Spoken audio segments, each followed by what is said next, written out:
أعزائي المشاهدين، نعاود إليكم اللقاء. رأفت فتحي، أهلا بك يا فندم. اهلا بك يا فندم.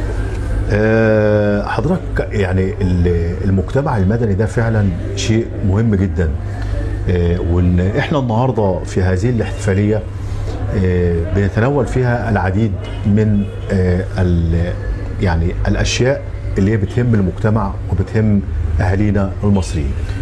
حضرتك انت شايف المجتمع المدني يكون داعم ازاي من الناحيه الثقافيه؟ من الناحيه الثقافيه في حلول كتيره جدا، ابسطها انا عن نفسي التجربه العمليه بتاعتي. انا الراعي الرسمي لمهرجان العرب، ملتقى العرب في حب مصر اللي عملته الزهراء 2018. جميل. وكان في 22 دوله عربيه. تمام. وبسم الله ما شاء الله كان شيء مشرف لمصر، وكان دعايه لمصر. زي بنتكلم برضه في عندك في ذوي الهمم، احنا عندنا على مستوى مصر دلوقتي يفوق ال 15 مليون. هل هناك برضه دعم لهذه الفئه؟ لا، ده دعم قديم، ده انا معاهم من 2014 ما شاء الله.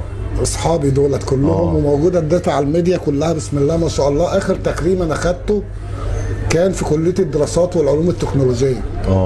كان الاتحاد العربي، الاتحاد الاكاديميات الدوليه في اوروبا كان عامل لنا التكريمات، لكن برضه كنت بضحك ومستني الخبر اليقين اللي هم متبشرين بيه ان الدوله هتدي لهم الدعم المادي، واهتم بامر الله على ايد الرئيس وعلى ايد الدكتور مصطفى. طبعا ده عمل لهم عامل ذوي الهمم يعني 10 مليار جنيه كل سنه. ما شاء الله، يعني خدوا يعني فعلا حظ وفير جدا مع العهد الجديد في الجمهوريه الجديده والقياده السياسيه الحكيمه. جاي افضل وافضل فعلا كان موجود. بنشكرك جزيلا، وان شاء الله يكون لنا لقاء باذن الله في حلقه قادمه. ده انا اللي بشكرك وبشكر كل الاعلام الوطني الشريف اللي بينور الرؤيه للشعب، لان الشعب بسم الله ما شاء الله مش ناقصه غير رؤيه.